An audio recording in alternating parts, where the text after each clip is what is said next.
ketika Amerika mengira bisa menjinakkan naga.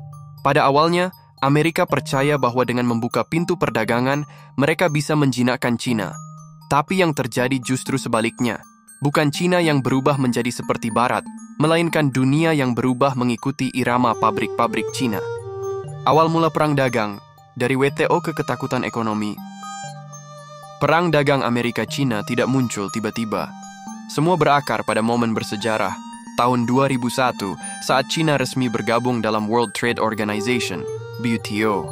Amerika saat itu yakin, dengan masuk ke WTO, Cina akan mengadopsi sistem perdagangan bebas ala Barat dan menjadi mitra dagang yang tertib. Tapi 10 tahun kemudian, kenyataan berbalik. China justru mengubah aturan main. Antara tahun 2001-2018, ekspor China melonjak lebih dari 700%. Sementara Amerika justru mengalami defisit perdagangan dengan China yang membengkak hingga USD 419 miliar pada 2018. Pabrik-pabrik di Detroit, Ohio, hingga Pennsylvania, gulung tikar, buruh, kehilangan pekerjaan, dan kemarahan itu akhirnya melahirkan seorang pemimpin bernama Donald Trump. Trump menyebut praktik dagang Cina sebagai manipulatif, curang, dan merusak industri Amerika. Dan pada tahun 2018, ia mulai menerapkan tarif impor untuk produk-produk Cina, dari baja, aluminium, hingga barang elektronik. Contohnya, tarif 25% diberlakukan untuk barang senilai 50 miliar dolar, disusul tarif tambahan pada barang-barang lain senilai 200 miliar dolar, dan bahkan produk-produk rumah tangga seperti vacuum cleaner, TV, hingga mainan anak, semuanya terkena tarif. Trump menganggap ini sebagai strategi untuk mengembalikan pekerjaan ke Amerika. Tapi bagi China, ini dianggap sebagai aksi provokasi, dan balasannya tidak main-main. China menargetkan komoditas utama dari AS seperti kedelai, daging, dan mobil. Perang tarif pun meledak. Bukan hanya soal dagang, tapi juga menyangkut martabat nasional dan supremasi global. Naga tak membalas dengan amarah, tapi dengan jalan sutra baru. Amerika menyerang dengan tarif, China membalas. Bukan hanya dengan tarif, tapi dengan visi jangka panjang yang jauh lebih mematikan.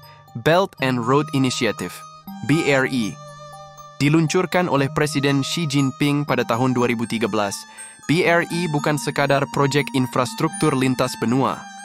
Ini adalah strategi mengikat lebih dari 140 negara dalam jejaring dagang, diplomasi, dan hutang. Sementara Amerika sibuk dengan perang dagang, China sibuk membangun pelabuhan di Sri Lanka, jalur kereta api di Afrika, dan proyek energi di Pakistan, dan bandara di Asia Tenggara. Perbandingan menarik. Saat Amerika menaikkan tarif pada 2018, China justru menekan kontrak kerjasama dengan negara-negara ASEAN senilai lebih dari 300 miliar dolar. Kata Xi Jinping, kita tidak sedang melawan siapapun, kita sedang membangun masa depan bersama. Tapi dunia tahu, BRI adalah bentuk perang diam-diam. Ketika Amerika menyekat perdagangan, China malah membuka rute-rute baru yang memotong dominasi Amerika. Bahkan beberapa sekutu Amerika seperti Italia dan Yunani ikut bergabung ke proyek ini. Dan itu membuat Washington gusar, bukan karena tarif, tapi karena pengaruh global Amerika mulai terkikis oleh strategi sabarnan sistematis dari Beijing. Inilah kekuatan China. Tidak hanya bereaksi secara instan, tapi membalas dengan pembangunan jangka panjang. Trump menyatakan perang dagang untuk melindungi industri dalam negeri. Tapi yang terjadi justru sebaliknya, kenaikan tarif hingga 25%, bahkan kini dikabarkan mencapai 100% lebih, bukan menghantam China, melainkan menghantam dompet rakyat Amerika. Contoh nyata, tarif tinggi pada baja dan aluminium membuat biaya produksi mobil melonjak. Ford dan General Motors sempat memangkas ribuan pekerja demi efisiensi. Harga mesin cuci, sepeda motor, hingga panel surya ikut melambung. Ironisnya, produk-produk itu sebagian besar masih diproduksi di Asia, termasuk China. Kutipan dari American Action Forum, perang dagang Trump menambah beban biaya sebesar 57 miliar dolar kepada perusahaan dan konsumen di AOSS. Dan itu baru data sampai 2020, perbandingan yang menyakitkan. Rakyat Amerika harus membayar lebih mahal untuk barang-barang harian seperti ponsel, mainan anak, dan makanan ringan. Sementara itu, Cina diam-diam mencari pasar baru, dari Afrika, Timur Tengah, hingga Eropa Timur. Efek domino pun terjadi. Petani kedelai ASEAN kehilangan pasar ekspor di Cina. Pabrik-pabrik kecil tak kuat beli bahan baku karena mahal. Konsumen makin berat belanja, inflasi ikut terpicu. Sebuah perang yang katanya demi America First justru menggerogoti akar ekonomi Amerika sendiri. Dan yang paling pahit, Cina tetap tumbuh. Amerika justru merintih karena kebijakan tarif yang menyerang balik dari dalam. Dunia mulai muak, Amerika mulai ditinggal. Saat Amerika menaikkan tarif terhadap Cina, Eropa, dan bahkan negara-negara berkembang, banyak yang mengira dunia akan tunduk. Tapi kenyataannya, justru sebaliknya, aliansi-aliansi baru terbentuk. Cina dan Rusia memperkuat kerja sama dagang. Uni Eropa mulai membuka jalur perundingan bilateral dengan Asia Tenggara. Bahkan negara-negara kecil seperti Malaysia dan Brazil mulai menjajaki ekspor ke pasar Cina, meninggalkan ketergantungan pada Amerika. Contoh tajamnya, ketika Trump mengenakan tarif 25% untuk baja Uni Eropa, Jerman langsung menggandeng Beijing dan Tokyo untuk membentuk front baru perdagangan. Indonesia, Thailand, dan Vietnam pun menikmati lonjakan ekspor ke Cina sebagai pengganti produk-produk dari ASEAN. Data dari Bloomberg menyebutkan, selama periode tarif dagang 2018 sampai 2021, pangsa pasar akursilars di beberapa sektor utama turun hingga 15%, tergantikan oleh mitra dagang lain. Ini bukan sekadar efek samping, ini balasan terstruktur. Sikap unilateral Amerika Serikat perlahan membuatnya dijauhi, sebuah ironi besar untuk negara yang dulu memimpin tatanan ekonomi global. Amerika ingin menunjukkan kekuatan, tapi justru membuka peluang baru bagi musuh lamanya. Dan ketika dunia mulai membangun jalan tanpa Amerika, maka kekuatan Washington bukan hanya melemah, tapi juga mulai tak relevan. Strategi diam-diam Cina membangun dunia tanpa dolar. Sementara Amerika sibuk menaikkan tarif dan menyulut konflik dagang, Cina tidak melawan dengan teriakan, tapi dengan perencanaan. Alih-alih langsung membalas dengan tarif tinggi, Beijing membentuk tatanan baru, sebuah sistem perdagangan global yang tidak lagi bergantung pada dolar. Contoh konkretnya, Cina mempercepat kerjasama melalui skema Belt and Road Initiative, merangkul puluhan negara dengan infrastruktur dan pinjaman. Lebih dari 140 negara kini menjadi bagian dari proyek ini, dan banyak yang kini menerima transaksi dengan yuan, bukan lagi dolar. Iran, Rusia, bahkan Arab Saudi mulai membuka transaksi energi dalam yuan, sebuah pukulan besar bagi dominasi dolar dalam perdagangan minyak. Bank Sentral Cina juga mempercepat uji coba yuan digital. Tujuannya, menghindari sistem pembayaran SWIFT yang dikuasai Barat. Dari segi teknologi dan keuangan, Cina sedang membangun tembok sendiri. Tembok yang tak bisa diganggu oleh tarif, tak bisa disabot oleh sanksi. Ini bukan perlawanan langsung. Ini seperti menggali sungai baru saat musuh mencoba mengeringkan yang lama. Sementara Amerika sibuk memblokir jalan lama, Cina sudah mulai berenang di jalur baru. Dan ketika jalur itu selesai, Amerika tak lagi memegang kendali. Ketika peluru tarif menembak kaki sendiri, rakyat dan pengusaha ASEAN menggugat. Awalnya, Trump dan pemerintahannya mengklaim tarif ini akan menghukum Cina.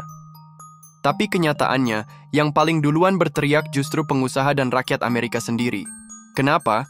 Karena 92% barang konsumsi dari Cina yang dikenai tarif langsung menaikkan harga produk di AS. Perusahaan retail besar seperti Walmart, Target, dan Home Depot semuanya mengeluh karena harus menaikkan harga atau menanggung rugi. Contoh nyata, harga mesin cuci naik 20% setelah tarif.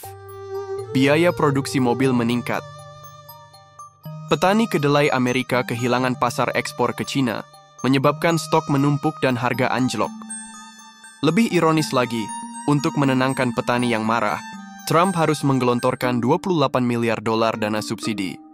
Jadi, pemerintah Amerika menagih tarif ke Cina, tapi pakai uang rakyat untuk menambal kerugiannya sendiri. Benar-benar lingkaran api yang membakar rumah sendiri.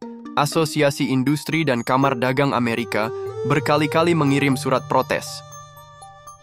Tarif ini bukan strategi, tapi taktik bunuh diri, tulis salah satu CEO manufaktur, dan jangan lupakan suara dari rakyat. Demo kecil-kecilan bermunculan, terutama di negara bagian penghasil pertanian, karena mereka merasa jadi pion dalam catur besar Trump versus Xi. Perang dagang ini, yang katanya untuk membuat Amerika hebat lagi, malah membuat Amerika sengsara duluan. Ketika sekutu Amerika mulai melirik Cina, saat Amerika sibuk menembakkan tarif ke segala arah, Cina justru membuka pintu lebar-lebar. Bukan hanya ke dalam negeri, tapi ke negara-negara lain yang mulai muak dengan cara Washington bermain dagang. Eropa, awalnya netral, kini mulai condong ke Beijing. Karena saat Trump menargetkan tarif ke mobil Eropa dan logam dari Jerman, China hadir menawarkan insentif dan pasar. Negara-negara ASEAN semakin erat dengan Belt and Road Initiative. Proyek infrastruktur lintas negara ini memberi keuntungan cepat bagi negara berkembang. Sementara RISC sibuk perang dagang, China membangun jalan, pelabuhan, dan pengaruh Afrika masuk ke pelukan Beijing lewat pinjaman, proyek pembangunan, dan kerja sama teknologi. Amerika hanya bisa melihat dari jauh sambil kehilangan panggung. Dan ini yang menarik, bahkan negara-negara sekutu tradisional Amerika seperti Kanada dan Meksiko juga mulai membuka kerja sama bilateral yang lebih hangat dengan China. Kenapa? Karena mereka ikut kena getahnya akibat tarif Trump yang menyasar seluruh rantai pasok global. Sementara itu, China menunjukkan kematangan strategi. Alih-alih membalas dengan emosi, mereka mengatur langkah balasan secara presisi, menargetkan barang-barang yang mendukung basis politik Trump, meningkatkan kerja sama dagang dengan negara-negara anti-tarif, menurunkan bea masuk ke negara lain, kecuali Amerika. Hasilnya, Amerika semakin terlihat seperti singa tua yang kesepian di arena global, bersuara keras, tapi ditinggalkan satu persatu oleh kawanan. Ketika yuan tak lagi tunduk pada dolar. Saat Amerika mengandalkan tarif dan tekanan, China justru memanggil kekuatan senyapnya. Mata uang, yuan bukan sekadar alat tukar. Di tangan Beijing, ia jadi senjata geopolitik yang membungkam dominasi dolar. Pertama, mari kita lihat langkah China yang paling halus tapi berbahaya, mendevaluasi yuan secara strategis. Bukan karena krisis, tapi karena taktik. Tujuannya, mengimbangi tarif Trump, tanpa harus membalas dengan tarif balik. Barang-barang ekspor China tetap murah, sementara barang impor dari Asia jadi lebih mahal. Itu artinya, Trump menembak, tapi pelurunya dipantulkan. Kedua, China mulai mendorong penggunaan yuan dalam transaksi internasional lewat program Cross-Border Interbank Payment System, CIPS. Beijing secara perlahan mengikis dominasi SWIFT yang dikontrol Barat. Ketiga, cadangan devisa China adalah senjata diam, lebih dari 3 triliun dolar.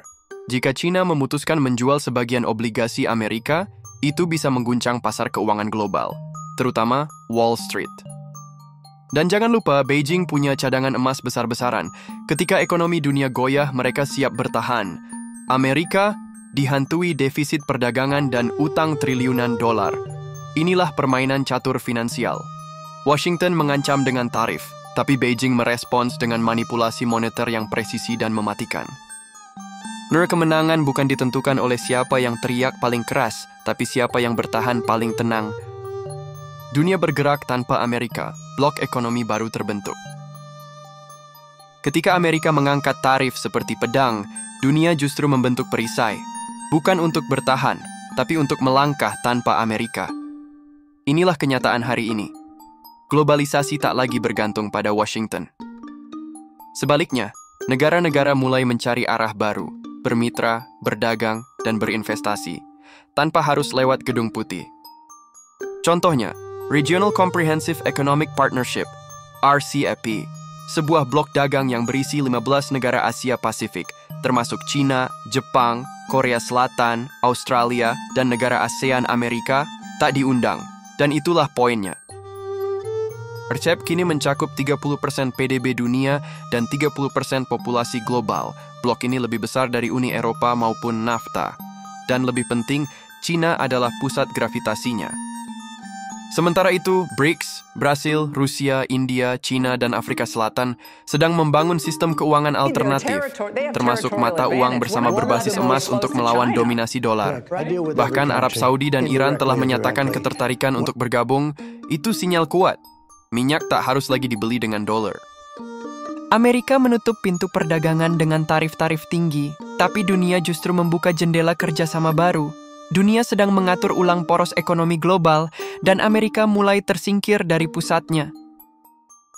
Jika dulu semua negara berputar mengelilingi Washington, kini dunia perlahan berotasi pada Beijing, atau bahkan menciptakan orbitnya sendiri. Akhir dari dominasi ekonomi Amerika? Lalu pertanyaannya sekarang, apakah Amerika akan terus memimpin dunia?